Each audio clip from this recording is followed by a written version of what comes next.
Bienvenidos a esta narración, donde exploraremos un caso que estremeció a todos los que lo conocieron. Tras cometer un crimen atroz, Víctor Alexander Putol actuó con una frialdad que helaba la sangre. Se presentó en la casa del padre de su novia, Raina, con la excusa de recoger ropa de los niños. Ahí, sin titubeos, tomó una tableta que pertenecía a una de las pequeñas víctimas y la empeñó en una casa de empeño cercana, recibiendo apenas 500 pesos. Al día siguiente, gastó alrededor de $10 mientras vacacionaba en la playa junto a su mejor amiga, Crystal. Fue durante ese paseo que, con un tono enigmático, le confesó que había hecho algo terrible con su pareja, aunque sin dar detalles. Crystal recordó después que el tono, la mirada y las palabras de Víctor transmitían algo mucho más oscuro de lo que estaba dispuesto a decir. Ella incluso pensó en acercarse a la casa de Raina, con la intención de asegurarse de que tanto la mujer como sus hijos estuvieran bien. Pero Víctor le negó la visita, alegando que había desorden en el hogar y que la atmósfera emocional era demasiado pesada. Esa excusa bastó para que la joven creyera que había hecho lo correcto al no insistir. Sin embargo, Crystal jamás acudió a las autoridades. Fueron los vecinos, alertados por un olor insoportable, quienes decidieron actuar. Durante días, un hedor nauseabundo comenzó a filtrarse desde la casa de Raina y Víctor. Al principio, muchos pensaron que podía tratarse de basura acumulada o de un animal muerto, pero pronto se dieron cuenta de que era algo mucho peor. Moscas se agolpaban en las ventanas, y la peste era imposible de ignorar. Nadie había visto a la pareja ni a los niños en varios días. Como recién se habían mudado, no tenían contacto cercano con los vecinos, quienes tampoco contaban con sus números de teléfono. Ante la incertidumbre y el temor, los residentes hicieron lo que debían. Llamaron a los servicios de emergencia. Pocas horas después, oficiales de la ley llegaron al lugar. Forzaron la entrada y lo que encontraron adentro los dejó marcados de por vida. En el interior yacían 4 cuerpos sin vida, Raina y sus 3 hijos. Las niñas fueron halladas en una habitación junto a su madre, mientras que el pequeño apareció colgado de la barra de un closet. Era una escena desgarradora, imposible de olvidar. Casi de inmediato, la prensa estuvo en el lugar, difundiendo imágenes y reportes que sacudieron a todo el país. Mientras tanto, Víctor estaba en su taller de trabajo. Ahí se enteró de que la policía había irrumpido en su hogar y descubierto los cuerpos. En ese momento, escribió un mensaje dirigido al dueño del taller. Acorté la vida del amor de mi vida. Ella me amaba con toda su alma y yo también la amaba. Fue un amor perfecto, sin discusiones. Es una historia muy triste. En otros mensajes, le pidió a su amigo Miguel Ureña que entregara los contactos de la familia de Raina a las autoridades, asegurando que solo confiaba en él. Expresó arrepentimiento, habló de sus últimas voluntades y pidió que, llegado el momento de su funeral, lo despidieran con una caravana de motociclistas. En su último mensaje, escribió: «Ya no creo en nadie. Todos quieren salvarme, pero eso no pasará. Me voy de este maldito mundo. Adiós, Miguel». Miguel, preocupado, contactó de inmediato a la policía y relató todo lo que sabía. Incluso compartió la sospecha de que Víctor podría haberse quitado la vida.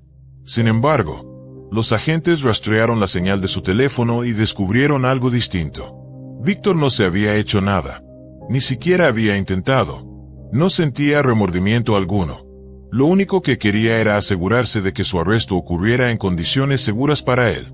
Reunió una mochila con objetos básicos y caminó hacia un pequeño parque cercano al taller. Ahí se sentó en la banqueta durante un rato, absorto en sus pensamientos. Un transeúnte le preguntó si necesitaba ayuda, pero él negó con la cabeza y dijo que estaba bien. Después, se tumbó en el césped, con las manos detrás de la cabeza, mirando tranquilamente al cielo. Permaneció así casi 1 hora, hasta que a las 8 de la mañana llegó una patrulla de la Policía Nacional. No opuso resistencia alguna. En menos de 5 minutos, fue detenido. Raina Isabel Encarnación había nacido en 1985, en la República Dominicana. Su infancia estuvo marcada por la separación de sus padres, aunque su padre nunca dejó de apoyar a su madre ni a ella. Con el tiempo, la madre de Raina rehizo su vida y conoció a otro hombre, quien se convirtió en su padrastro y en una figura paterna fundamental para ella. Raina mantenía una relación cercana tanto con su padre biológico como con su padrastro. Ambos la trataron siempre con amor y cuidado. Desde niña, mostró un carácter curioso y enérgico.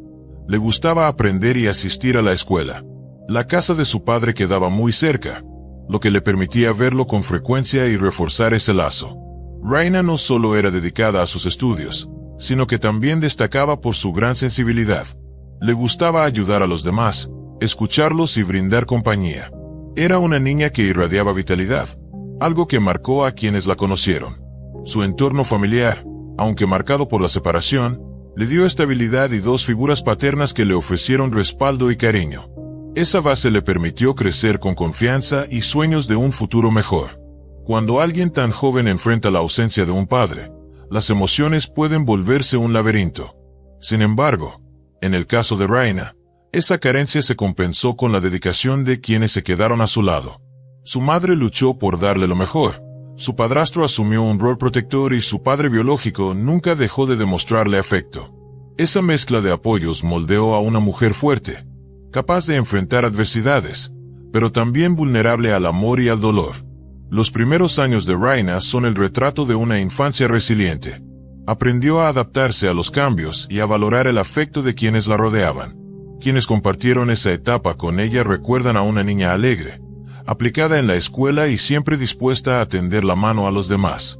El destino, sin embargo, tenía preparado un camino cruel e inimaginable, que marcaría su nombre en una de las historias más desgarradoras de su país. Aquella muchacha inteligente y alegre tenía un futuro prometedor. Tras concluir con éxito la preparatoria, Raina ingresó a la universidad para estudiar Derecho Comercial. Al mismo tiempo presentó solicitud en la Universidad Autónoma de Santo Domingo con la ilusión de obtener una segunda carrera en medicina. Sin embargo, no fue aceptada y tuvo que posponer aquel sueño un año más. Cuando cumplió 20 años, conoció a Daniel Boden, un hombre mucho mayor que ella. A pesar de la diferencia de edad, entre ambos nació una chispa romántica. Al poco tiempo, Raina quedó embarazada y decidieron casarse. De esa unión nacieron 3 hijos, Daniela, Aracmenina y Ángela. Pero para dedicarse a su nueva familia, Raina tuvo que abandonar su anhelo de cursar medicina. Al principio, su matrimonio parecía estable, casi ideal, pero con los años la diferencia generacional se volvió un peso. Las discusiones se hicieron frecuentes y tras 8 años decidieron separarse. La ruptura derivó en una larga batalla legal por la custodia de los niños. Peritos del juzgado intervinieron para realizar evaluaciones psicológicas que ayudaran a determinar con quién debían vivir los menores. Los especialistas recomendaron que el padre quedara como tutor, considerando su edad, su estabilidad económica y la opinión de los hijos mayores. Sin embargo, el juez ignoró el dictamen y otorgó a Raina la custodia de los 2 mayores, mientras que la pequeña Ángela quedó bajo el cuidado de una hermana de Daniel. Esa decisión, con el tiempo, resultaría fatal. La verdad se hizo evidente poco después. Para Raina, la lucha no era realmente por sus hijos, sino por la pensión alimenticia. Apenas obtuvo la custodia, dejó a los niños con su madre, convencida de que así todos estarían mejor. Paralelamente inició otro proceso legal contra Daniel, acusándolo de no cumplir con los pagos de manutención ordenados por el tribunal. Él aseguró que sí había pagado, aunque en efectivo, y no tenía pruebas. Tras meses de disputas, la corte falló a favor de Raina y él debió realizar otro pago. Durante aquel juicio, la propia madre de Raina testificó en defensa de su exyerno. Lo describió como un padre responsable, un hombre que había amado a su hija y con quien había compartido 8 años de matrimonio estable. Señaló que Daniel no merecía el trato que estaba recibiendo y que, en realidad, había sido un buen esposo y un padre ejemplar. Aún así, Raina no abandonó por completo a sus hijos. Los visitaba casi a diario en casa de su madre y solía llevarlos consigo los fines de semana. El resto del tiempo lo utilizaba para recuperar la juventud que sentía perdida. En una de esas fiestas conoció a Víctor Alexander Putol, un joven 2 años menor que ella. Resulta difícil comprender qué la atrajo hacia él. Por un lado, se presentaba como un muchacho enigmático, de cabello negro largo, lentes de contacto blancos que resaltaban en su mirada, aficionado a las motocicletas y a la escena metalera. Por otro lado, era un hombre descuidado, introvertido e inseguro. Nada de eso pareció importarle a Raina, y muy pronto decidieron vivir juntos. La madre de Raina aceptó a Víctor. Él se ganó su simpatía con una personalidad aparentemente afable y con relatos minuciosos de una infancia marcada por la dureza de un padre que lo crió solo, luego de que su madre lo abandonara. Supo manipular el instinto protector de la mujer mayor y, en vez de alertarla, consiguió su confianza. Víctor había nacido en 1987. Pasó sus primeros años junto a su padre y nadie puede confirmar si sufrió maltratos. Lo que sí es cierto es que aprendió a adaptarse a cualquier situación, aunque fuera incómoda. En apariencia, no había nada raro en él más allá de su aspecto físico. Nunca buscó pleitos, era aplicado en la escuela y egresó con honores. No pudo ingresar a la universidad por falta de recursos, así que optó por trabajar. Encontró una oportunidad en un taller de reparación de motocicletas, donde inició una pasión que marcaría toda su vida. Con el tiempo adquirió una Harley Davidson y se integró en la subcultura de motociclistas. Era, al menos en la superficie, un ciudadano tranquilo, sin historial delictivo, ni siquiera una multa de tránsito. Pero su imagen inquietaba. Vestía siempre de negro, usaba maquillaje en los ojos, uñas pintadas y con frecuencia aquellos lentes de contacto blancos que lo hacían parecer de otro mundo. Tras esa fachada, se escondía un lado oscuro que rara vez dejaba escapar. Un vecino relató, tiempo después de la tragedia, un episodio que jamás olvidaría. Una tarde observó, sin proponérselo, un gesto en el rostro de Víctor que lo petrificó. Fue una mueca fugaz, pero lo suficientemente reveladora para mostrar al monstruo que dormía bajo esa apariencia apacible. Era como si, por un instante, el disfraz se hubiera resquebrajado y dejara ver la esencia de un hombre capaz de lo inimaginable. La vida de Raina y Víctor parecía, desde afuera, una historia de segundas oportunidades. Ella, una madre buscando rehacer su vida. Él, un joven con pasado duro que aparentaba querer estabilidad. Sin embargo, esa unión, en lugar de traer paz, sería la antesala de un horror inimaginable. En cada relato sobre su relación se dibujan las señales de alerta que nadie quiso o supo interpretar, señales que de haberse atendido quizá habrían evitado un desenlace tan sangriento. La relación, en sus inicios, estaba marcada por el magnetismo de lo prohibido y lo distinto. Para Raina, Víctor representaba una ruptura con su pasado, un escape de la rutina y las heridas de un matrimonio fallido. Para Víctor, ella era el reconocimiento que siempre buscó, el afecto que anheló desde niño. Ambos se abrazaron en esa ilusión, sin sospechar que la pasión podía transformarse en un abismo del que ya no habría retorno. Un vecino recordó con horror una escena que nunca pudo borrar de su memoria. Vio a Víctor degollar una gallina y beber la sangre caliente directamente de la herida del ave. Era un gesto brutal, perturbador, que revelaba una faceta inquietante de aquel hombre. A pesar de eso, cuando Raina y Víctor llevaban a los niños los fines de semana, o en ocasiones entre semana, los abuelos parecían complacidos. Para ellos, resultaba un alivio descansar de la energía inagotable de sus 3 nietos. Además, veían en Víctor a alguien atento y cordial con los pequeños. Raina jamás se quejaba de su pareja, y en apariencia, tampoco había discusiones en casa. Eso tranquilizaba a sus padres, quienes se convencieron de que todo marchaba bien. Pero una sombra empañaba aquella aparente calma. Habían sabido, de manera accidental, que Víctor tenía una hija de 10 años y que la madre de la niña había obtenido una orden de restricción en su contra, prohibiéndole acercarse a ella. Los padres de Raina no podían comprender la razón. Su padrastro incluso lo siguió en varias ocasiones, buscando alguna conducta indebida, pero lo único que encontró fue rutina, trabajo, hogar, motocicletas. No bebía, no consumía drogas, nunca fue grosero con los niños, ni siquiera cuando se quedaba a solas con ellos. Ante la falta de pruebas, concluyeron que aquella orden judicial era un exceso de la madre biológica y decidieron confiar en él. El equilibrio se rompió cuando la tía que cuidaba a Ángela, la hija menor, advirtió que ya no podía hacerse cargo de la niña. Casi al mismo tiempo, la madre de Raina comenzó a enfermar y tampoco pudo continuar cuidando a los nietos. Así, los 3 pequeños tuvieron que mudarse con su madre y con Víctor. De repente, los 5 compartían un departamento diminuto. Sin embargo, pronto llegaron buenas noticias. Raina consiguió un nuevo empleo mejor remunerado. Con ese ingreso, La familia se trasladó a una casa amplia, con varias habitaciones. Desde fuera, parecía que al fin habían alcanzado estabilidad, una madre con sus hijos, una pareja que compartía techo, un hogar espacioso. Todo parecía encaminado. La ilusión, sin embargo, duró poco.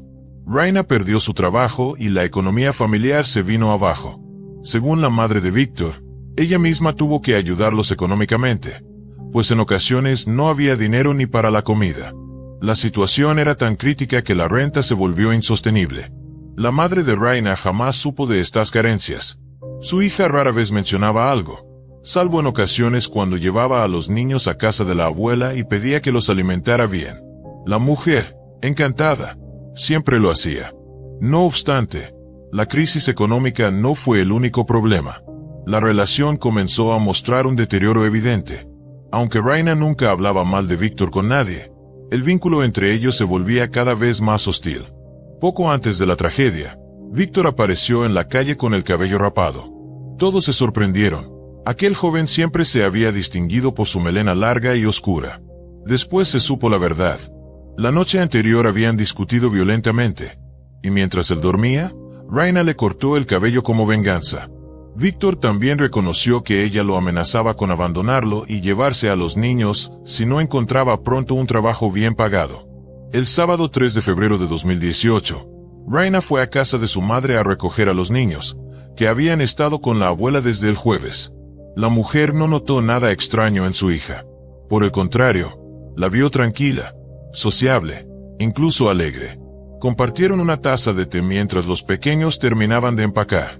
A la mañana siguiente, domingo, 4 de febrero, Raina habló por teléfono con su madre.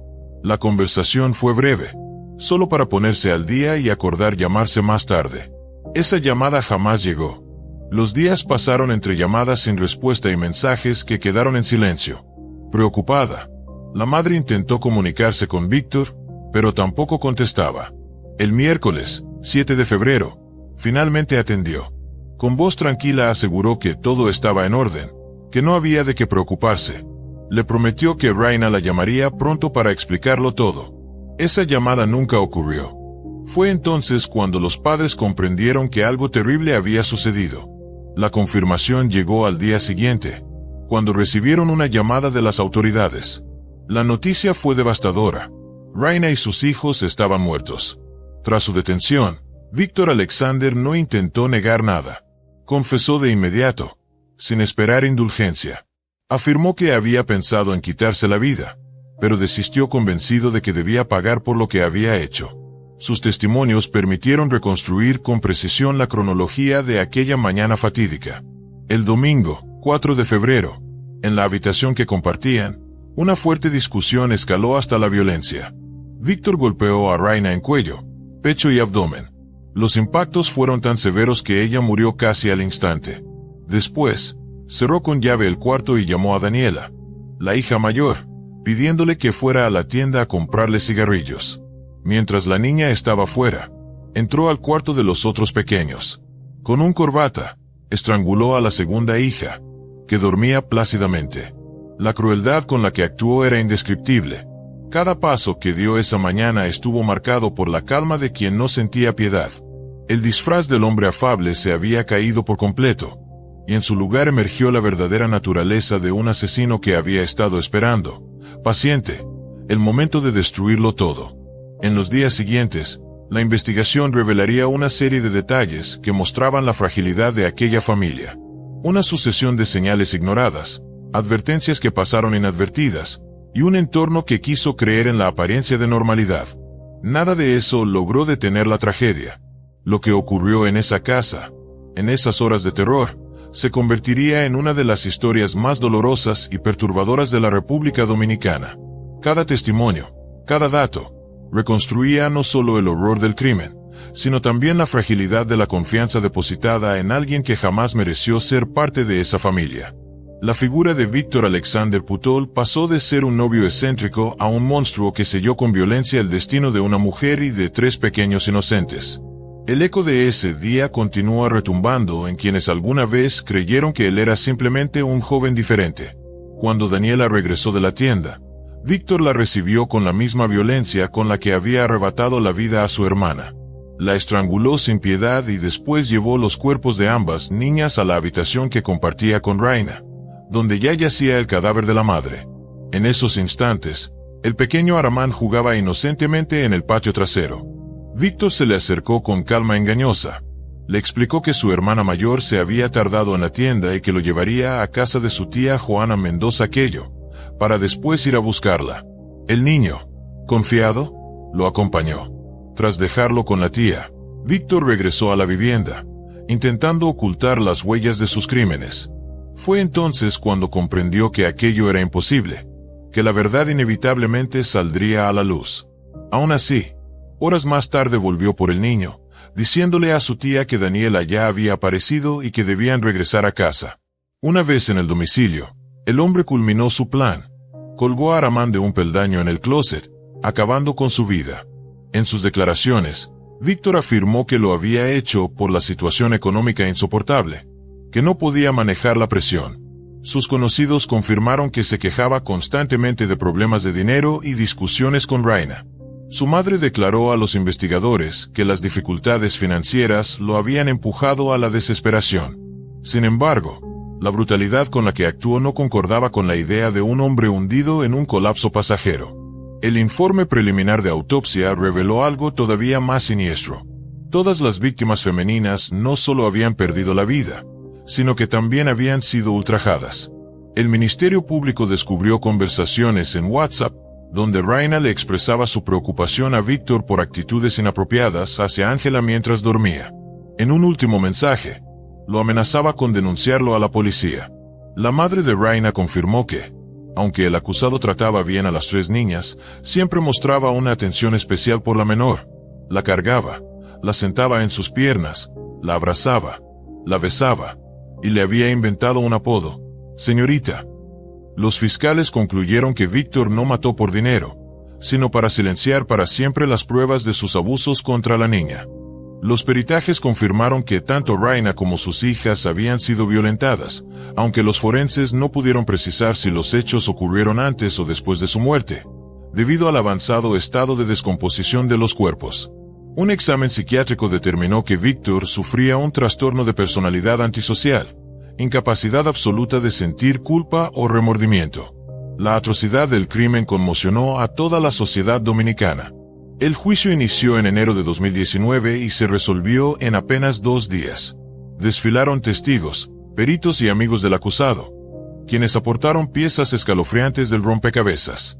Crystal, su mejor amiga, relató que el día de la detención Víctor le entregó todas sus contraseñas de redes sociales y el número de su madre, como si planease desaparecer de su vida. Otro amigo declaró que, días antes de ser arrestado, Víctor le confesó todo con lujo de detalle. La narración era tan espantosa que creyó que se trataba de una broma macabra.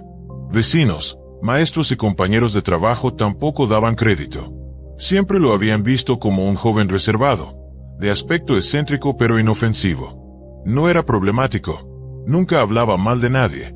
Su único diagnóstico de niño había sido un trastorno por déficit de atención, que nunca afectó mayormente su vida. Nadie imaginó lo que ocultaba.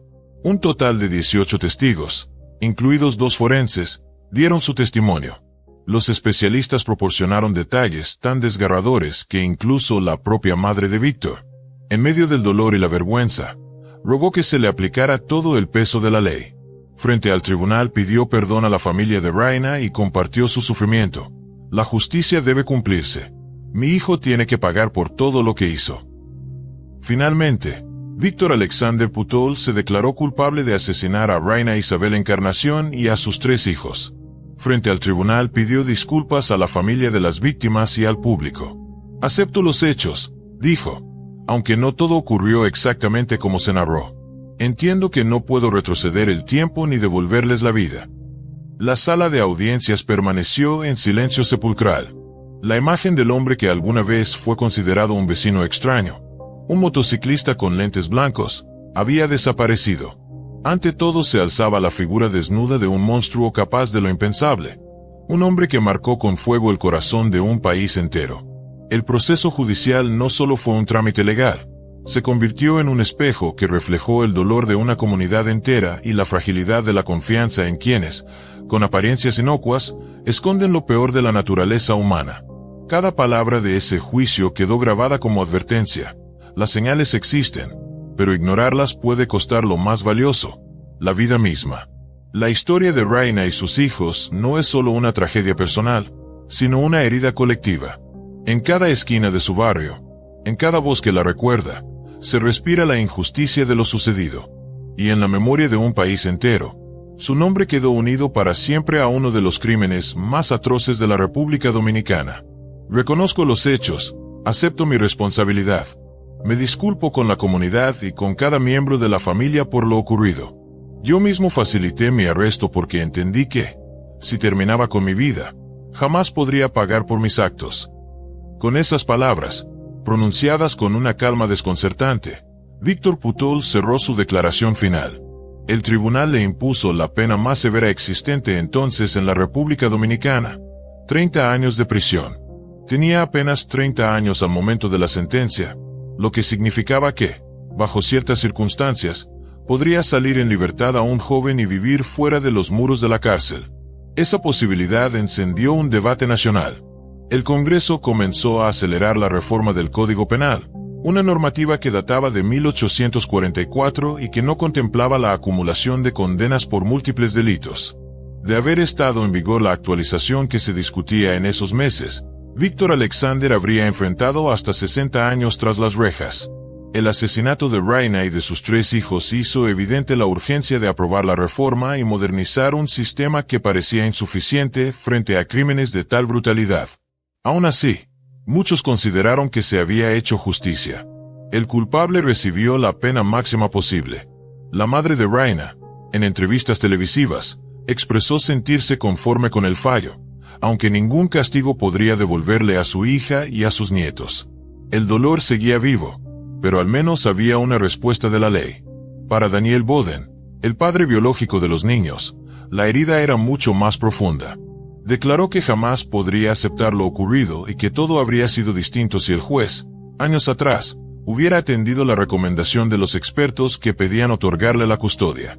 A su juicio, esa decisión judicial selló el destino de sus hijos y abrió la puerta a la tragedia.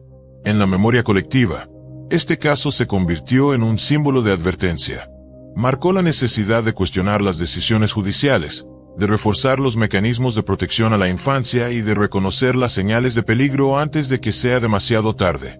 Lo que ocurrió en aquel hogar no fue un accidente repentino, sino el resultado de múltiples fallas, familiares, legales y sociales. La historia de Raina Isabel Encarnación y sus 3 pequeños no se apaga con la sentencia.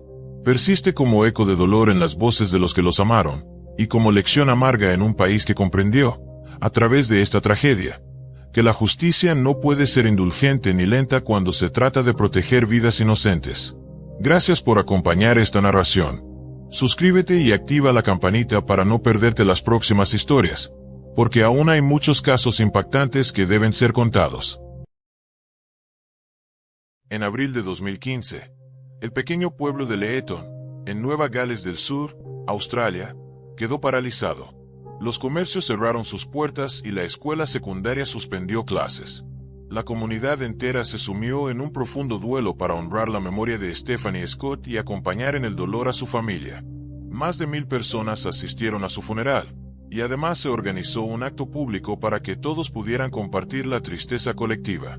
Muchos de los presentes vistieron de amarillo, el color favorito de Stephanie, y liberaron globos del mismo tono que ascendieron hacia el cielo, como símbolo del espíritu de la joven elevándose libre.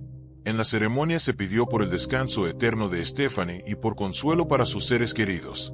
Una canción, la que había sido elegida para el primer baile de bodas con su prometido Aarón, resonó entre los asistentes, recordándoles la historia de amor cruelmente interrumpida, llenando cada corazón de un dolor imposible de ignorar. Stephanie Scott tenía solo 26 años.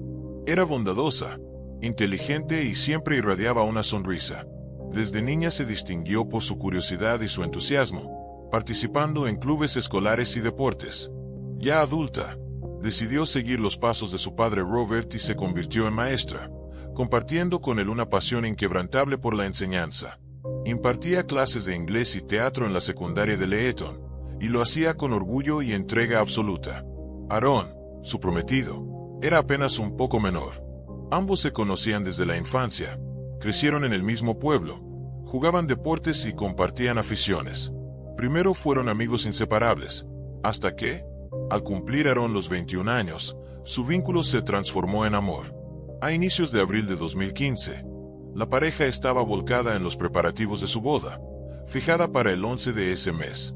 Stephanie, perfeccionista en cada detalle, había planeado la ceremonia con meticulosidad, desde la decoración hasta la luna de miel en Tahití, ya reservada. Apenas días antes había celebrado su despedida de soltera. Lo único pendiente era ensayar el primer baile, para lo cual habían tomado varias clases. Todo estaba listo, todo preparado para que comenzara la nueva etapa de sus vidas. El primer fin de semana de abril les recordó que la fecha tan esperada estaba a la vuelta de la esquina. Aaron invitó a Stephanie a una fiesta fuera de la ciudad, pero ella prefirió quedarse para terminar unas tareas pendientes, entre ellas organizar planes académicos que sus alumnos seguirían durante su ausencia en la luna de miel. El domingo de Pascua, 5 de abril de 2015, alrededor de las 11 de la mañana, Stephanie condujo hasta la escuela de Leeton. Había quedado en entregar unos documentos a un subdirector. Estacionó su automóvil en la calle y se encontró con un colega que vivía cerca. Juntos abrieron los portones y entraron al campus. Stephanie cerró de nuevo las rejas, tomó las llaves y se dirigió a la oficina del departamento de inglés. Allí envió un correo electrónico a una empresa de autobuses para confirmar el transporte de los invitados a su boda. Tras dedicar un par de horas a ultimar detalles, se sintió satisfecha de haber cumplido con todo lo pendiente. Con una sonrisa, abandonó el edificio administrativo y caminó rumbo a las puertas de salida. Aaron, consciente de que Stephanie había ido a la escuela y estaría ocupada varias horas, no pensó de inmediato en nada extraño. Sin embargo, al caer la tarde comenzó a preocuparse. El día anterior le había enviado mensajes de texto y ella contestó de inmediato. Pero aquel 5 de abril no recibió respuesta alguna. Cuando regresó a casa, pasadas las 7 de la noche, se percató de que Stephanie aún no había vuelto y que su auto seguía ausente. Intentando calmar su ansiedad, se dijo que tal vez el estrés de la boda y la responsabilidad con sus estudiantes la habían agotado y que quizá necesitaba un tiempo a solas. Pero ese silencio absoluto no era propio de ella. La comunidad recordaba a Stephanie como una mujer de espíritu luminoso, alguien incapaz de dejar a un ser querido con la mínima inquietud. Por eso, la falta de respuesta resultaba alarmante. Cada minuto que pasaba se convertía en una losa de incertidumbre, y el aire en casa de Aaron se tornaba insoportable. A la par, familiares y amigos comenzaron a compartir el mismo temor. Algo estaba terriblemente mal. En el pequeño pueblo, las rutinas diarias se vieron sacudidas. Aquella Pascua que debía estar llena de alegría familiar se transformó en un día cargado de preguntas sin respuesta. Mientras los padres de Stephanie trataban de convencerse de que volvería a aparecer con una explicación sencilla, la angustia se iba infiltrando en cada rincón de sus corazones. El reloj avanzaba, y con cada hora perdida, la esperanza de un desenlace feliz se hacía más frágil. Los preparativos de una boda, que hasta días atrás representaban la ilusión de toda una vida, comenzaron a teñirse de una sensación de tragedia latente. La decoración, el vestido, los ensayos del baile, todo parecía convertirse en símbolos dolorosos de un sueño que pendía de un hilo. Y aunque todavía nadie lo sabía con certeza, la historia que estaba por descubrirse sería una de las más oscuras que el pueblo de Leeton jamás había enfrentado. Aún en medio de la emoción por la boda que se aproximaba, Stephanie vivía cada instante con ilusión. Contaba a sus amigas, con una sonrisa que no se borraba de su rostro, detalles de su vestido, del menú, de los arreglos que había preparado con esmero. No había en ella señales de nerviosismo o abatimiento. Todo lo contrario, estaba feliz, entusiasmada, lista para dar un paso tan importante en su vida. Aaron, sin embargo, ya no podía dormir tranquilo. Envió nuevos mensajes a su prometida la mañana siguiente, sin obtener respuesta. La inquietud lo llevó finalmente a llamar a la familia de Stephanie. Había pasado más de un día desde la última vez que alguien supo de ella, y la angustia era insoportable. Fue entonces cuando Aaron tomó la decisión de acudir a la comisaría de Leeton para denunciar oficialmente la desaparición de su prometida. La policía, tras escuchar el relato y comprobar que el auto de Stephanie también había desaparecido, especuló en un inicio que tal vez ella había salido de la escuela y sufrido un accidente, quedando atrapada en algún barranco o arroyo. Se desplegaron helicópteros para rastrear los alrededores, mientras agentes en tierra se dirigían directamente al último lugar donde había sido vista, la secundaria de Leeton. Sin embargo, era domingo de Pascua, y el número de personas que habían estado en el recinto era limitado. Esto, por un lado, reducía el número de posibles testigos, pero al mismo tiempo acotaba el círculo de sospechosos a un grupo mucho más pequeño. Una revisión al sistema de alarmas reveló un dato inquietante. En el aula de Stephanie, la alarma había sido desactivada a la 1:30 de la tarde y reactivada apenas 8 minutos después, a la 1:38. Esa era la prueba de que la joven había estado allí, pero no decía nada más sobre lo que le ocurrió después. Intentaron rastrear su teléfono móvil. Sin éxito, estaba apagado. Revisaron sus cuentas bancarias y redes sociales, descubriendo que la última actividad registrada databa del sábado, 4 de abril. Todo apuntaba a un silencio abrupto, inexplicable, sobre todo, fuera de lo común. El 7 de abril, la desaparición de Stephanie ya era noticia en todos los noticiarios locales. Cientos de vecinos se volcaron en las calles, aferrándose a cualquier rumor o pista que pudiera dar una luz de esperanza. Sin embargo, cada día que pasaba y con la boda cada vez más cerca, la fe comenzaba a resquebrajarse. La madre de Stephanie, Marilyn, lo expresó con crudeza. Si no encontraban a su hija en cuestión de horas, aquello solo podía significar que algo terrible había sucedido. Los investigadores volvieron a registrar la escuela con tecnología de mapeo digital, concentrándose en el edificio donde Stephanie había trabajado el día de su desaparición. Un vecino declaró haber escuchado ruidos extraños cerca de las 2 de la tarde, arrastres, como si alguien moviera algo pesado sobre el suelo. También recordaba haber visto el coche de Stephanie bajo un pasillo cubierto. No pensó nada raro en ese momento, hasta que horas después notó que el auto ya no estaba. Otro testigo, empleado de la escuela, comentó a la policía una conversación inquietante.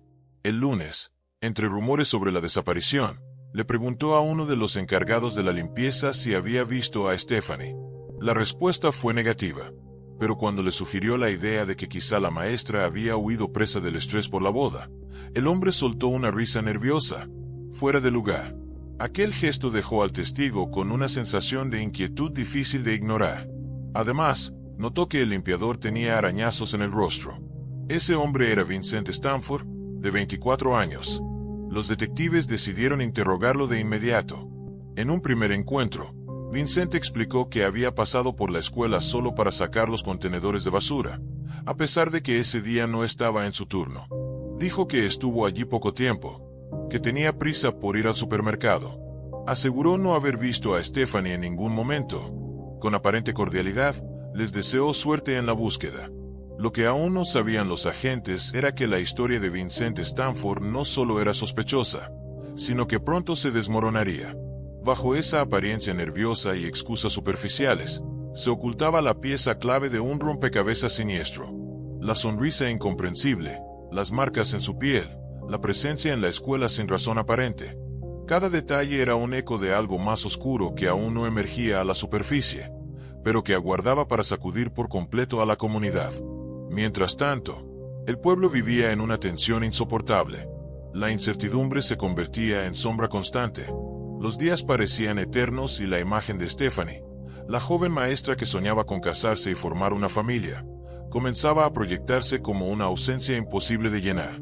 Las esperanzas de hallarla con vida pendían de un hilo, y aunque la investigación apenas comenzaba a girar hacia un rumbo más concreto, la sensación de que un horror irreparable se acercaba ya recorría cada rincón de Leeton. Los padres de Stephanie seguían aguardando cualquier noticia con un dolor que desbordaba palabras. La boda, programada para celebrarse en cuestión de días, se había transformado en un reloj macabro que contaba hacia atrás, enfrentándolos a la posibilidad de que la celebración jamás llegara. En ese ambiente cargado de angustia, los investigadores sabían que cada minuto era crucial, y que un error podía significar la diferencia entre encontrar respuestas o perderlas para siempre. Vincent había asegurado que después de las 3 de la tarde se dirigió a la tienda en la que siempre hacía sus compras. Pero cuando la policía contactó al establecimiento, descubrieron que aquel día permaneció cerrado. Esa contradicción bastó para encender las alarmas. Vincent había mentido. Con ello, se colocaba en el centro de la investigación. Los detectives organizaron un nuevo interrogatorio, esta vez en la casa que compartía con su madre. Cuando los agentes llegaron, Vincent no estaba. Su madre, cooperativa, les permitió revisar la vivienda. Fue entonces cuando hallaron un juego de llaves sujetas a un cordón rojo y blanco, idéntico al que Stephanie Scott solía llevar. Mientras embalaban las pruebas, Vincent regresó conduciendo. De inmediato fue detenido y su automóvil incautado. En el asiento trasero, los agentes encontraron paneles de MDF con lo que parecían manchas de sangre. En la entrada de la casa se distinguían huellas de neumáticos que no correspondían al coche de Vincent. Y en la habitación se halló un preservativo usado junto a su envoltorio, sumando más señales inquietantes. Al interrogarlo, Vincent afirmó que ese día había estado tomando fotografías. Incluso señaló una cámara colocada en el asiento del copiloto. Los investigadores le pidieron autorización para revisarla, y él, con indiferencia, accedió. Lo primero que apareció en la pantalla dejó helados a los presentes: la imagen de un cuerpo femenino calcinado en un paraje boscoso. Vincent, sin mostrar emociones, trató de justificarse.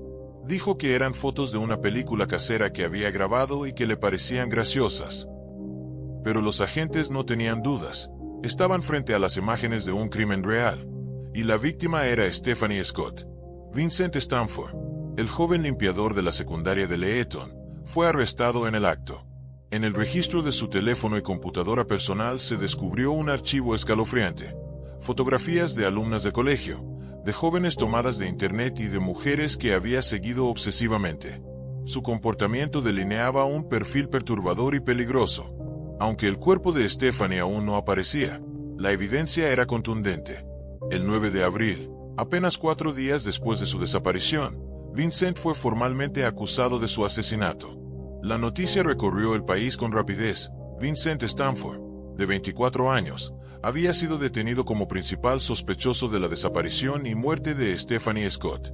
Paralelamente, un grupo de búsqueda localizó el automóvil de la maestra, abandonado en un área apartada a 8 kilómetros de la escuela.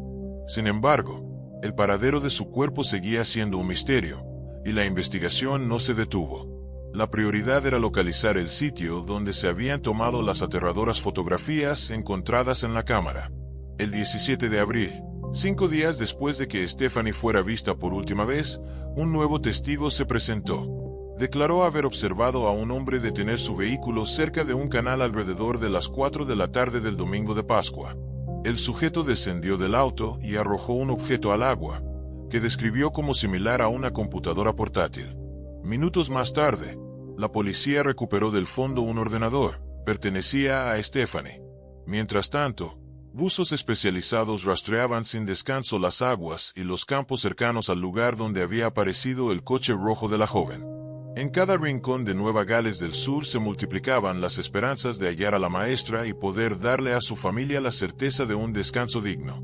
La periodista Natalie Cooper transmitía en directo, narrando el despliegue de fuerzas y la desesperada búsqueda. Stephanie, de apenas 26 años, seguía desaparecida. Los agentes recorrían viñedos, praderas y hasta el último sendero rural, mientras los buzos exploraban con cautela el lecho del canal. En la zona se levantó un improvisado altar. Veladoras encendidas, ramos de flores y mensajes de despedida se acumulaban día tras día. El dolor era palpable, incluso entre aquellos que nunca habían tratado a Stephanie. La noche anterior, su familia y su prometido acudieron al sitio. Aaron, devastado, prendió una vela junto a los padres de su novia, abrazándolos mientras las lágrimas corrían sin control. En ese instante, todos compartían la misma plegaria: que Stephanie pudiera regresar, aunque ya solo fuera en cuerpo, para descansar en paz. La policía, sin embargo, sabía que la búsqueda iba contrarreloj. Solicitaban cualquier información sobre un vehículo blanco, propiedad de Vincent Stanford, que había sido visto en los alrededores. Cada pista, por mínima que fuera, podía ser la clave para resolver el caso. Lo que al inicio parecía un misterio inquietante se iba transformando en la certeza de un crimen atroz, planeado con frialdad y ejecutado con una brutalidad que la pequeña comunidad de Leeton jamás olvidaría. La presión mediática crecía, pero el peso más insoportable lo cargaban los padres de Stephanie y su prometido, quienes se enfrentaban al cruel contraste entre la ilusión de una boda que nunca llegaría y la realidad de un duelo que los marcaría para siempre. El altar improvisado era testimonio del amor colectivo hacia una joven que representaba lo mejor de su comunidad. Pero también era un recordatorio de que el asesino, aunque detenido, aún guardaba secretos que debían salir a la luz. Se instó a la población a que cualquier testigo se comunicara de inmediato con la policía.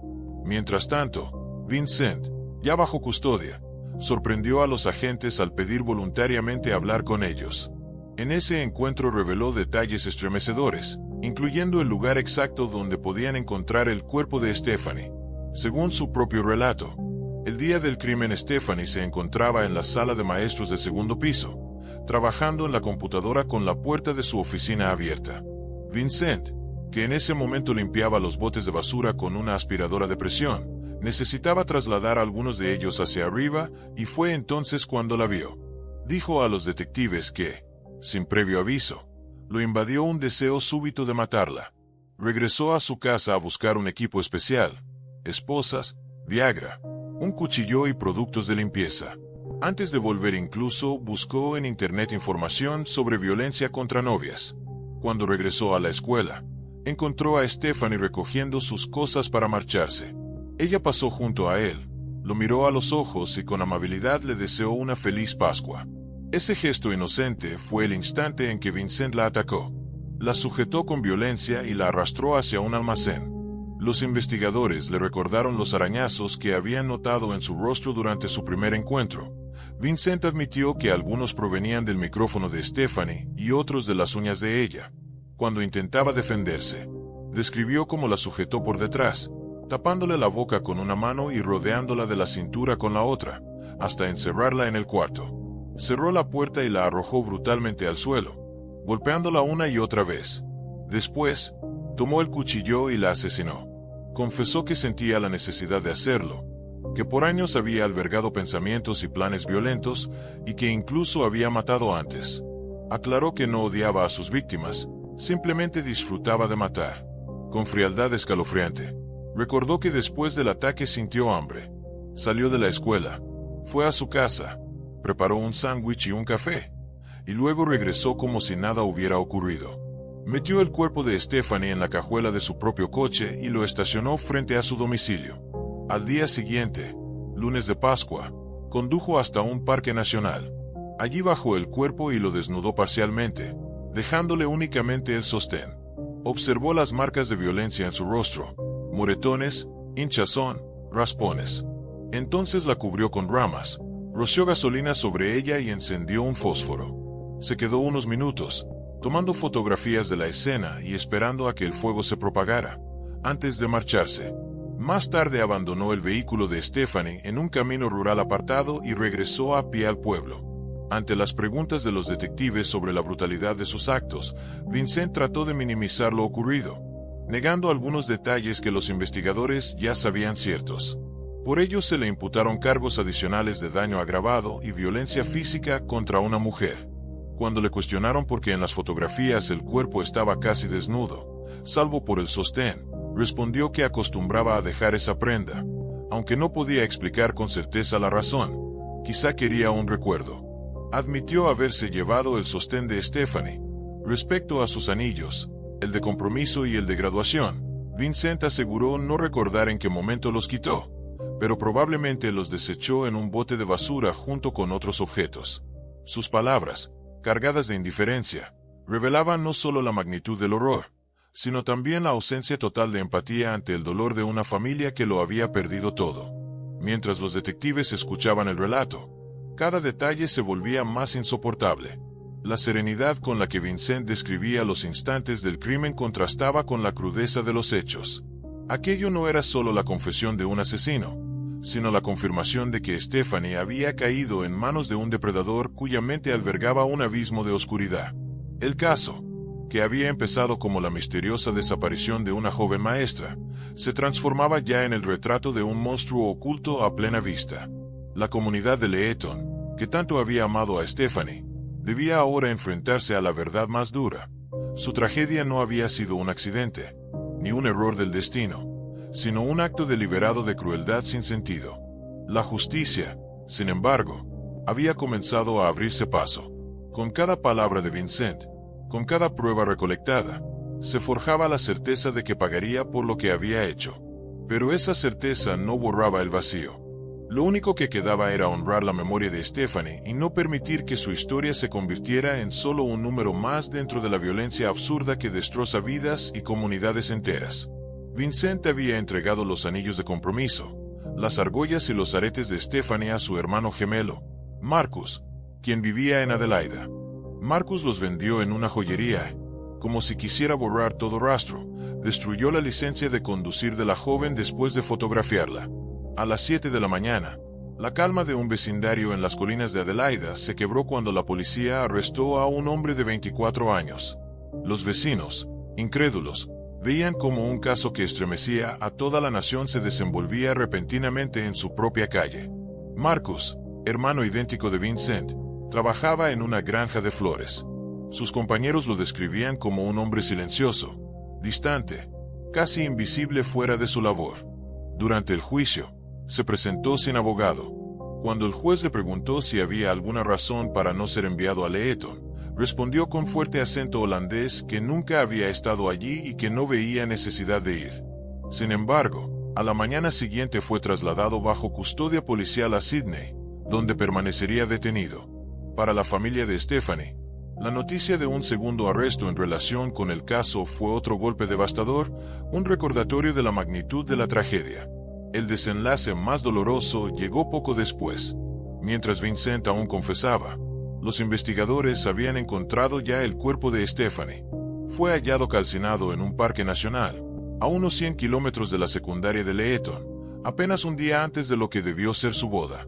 Los peritajes revelaron la brutalidad con la que había sido asesinada. 40 golpes en la cabeza y una herida mortal en el cuello antes de que su cuerpo fuera incendiado.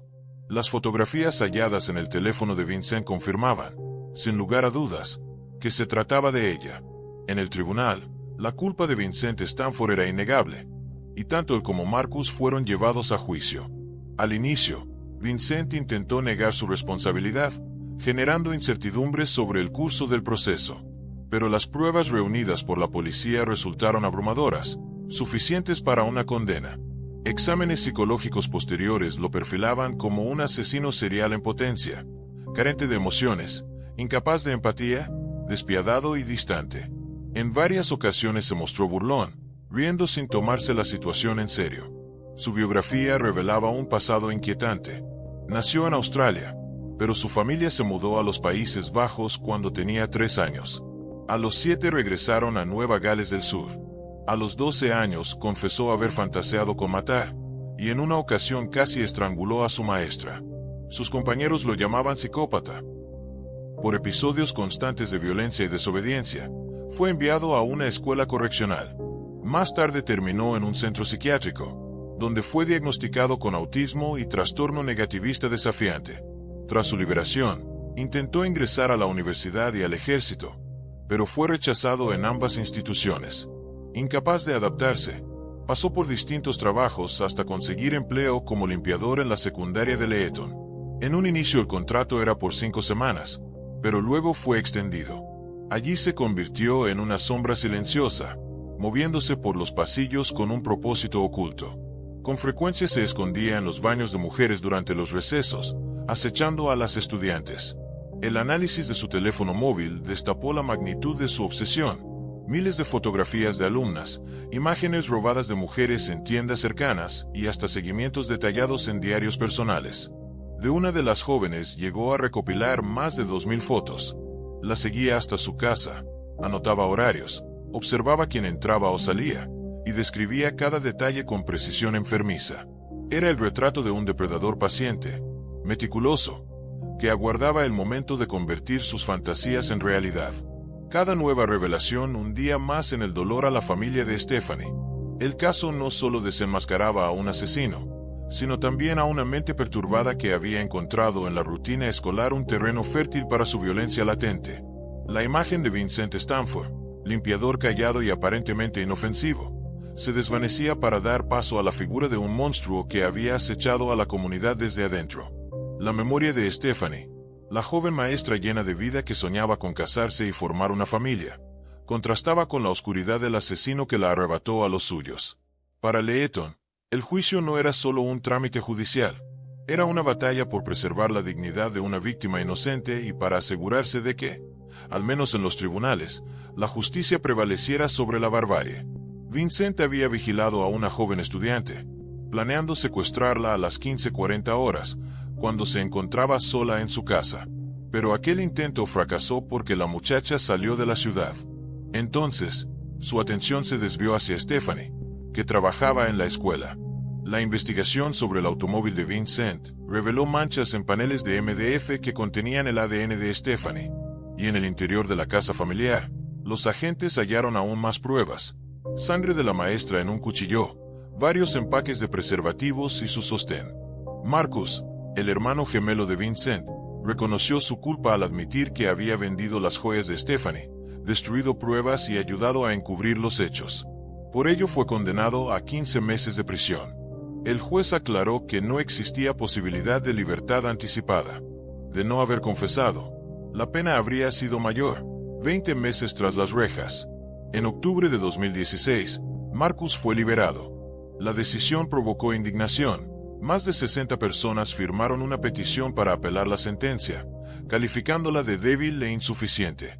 Tras su salida, Marcus volvió brevemente a Leeton junto a su madre, pero la comunidad lo rechazó de inmediato. Hoy su paradero es incierto. Él mismo ha pedido perdón, afirmando que no quiere volver a tener contacto con Vincent y que sus actos fueron insensatos e imperdonables. Esteve, padre de los gemelos, confesó sentirse desconcertado y atemorizado por los crímenes de su hijo Vincent. Ha declarado no querer verlo ni saber nada de él, incapaz de comprender los motivos que lo llevaron a asesinar. Para Esteve, buscar una explicación es inútil. Lo único que desea es cortar cualquier lazo con aquel hijo convertido en monstruo.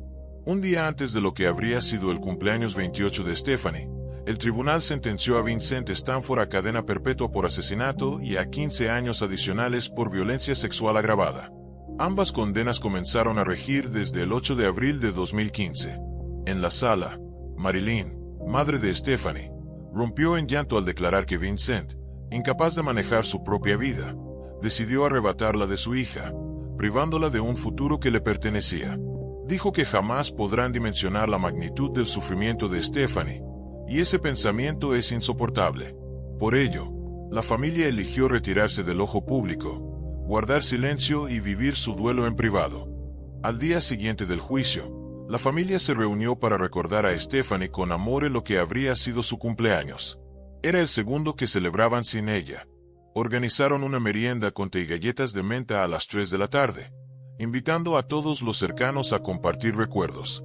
En ese homenaje, la familia hizo un llamado a implementar evaluaciones más estrictas al personal escolar, para prevenir tragedias similares y garantizar la seguridad de los estudiantes. El destino, sin embargo, golpeó de nuevo. Más de un año después del asesinato, Robert, padre de Stephanie, murió en un accidente insólito. Un árbol cayó sobre él. Fue enterrado junto a su hija, unidos por la eternidad en el mismo lugar sagrado. Aaron, devastado tras perder al amor de su vida, decidió marcharse a Europa para tratar de aliviar su dolor. 5 años más tarde conoció a Samantha, una nueva compañera, y anunció su compromiso, buscando rehacer su vida. La comunidad de Leeton jamás olvidará a Stephanie Scott. Su historia marcó a todos con una herida profunda. Libros y homenajes han preservado su memoria. Para su familia, lo más importante es que se recuerde quién fue realmente. Una maestra apasionada, generosa, siempre dispuesta a ayudar y orientar. Creen que Stephanie encarnaba lo mejor de la condición humana, y que su paso por el mundo dejó una huella imborrable en cada vida que tocó. En su honor, sus seres queridos invitan a ser bondadosos, a cuidarse unos a otros, a llenar el mundo de gestos de amor y solidaridad. La tragedia de Stephanie Scott no solo refleja la crueldad del mal, sino también la fuerza de un legado que inspira a vivir con compasión. Una joven que soñaba con enseñar y formar futuros se transformó en símbolo de luz en medio de la oscuridad, recordándonos la importancia de proteger la vida y la esperanza.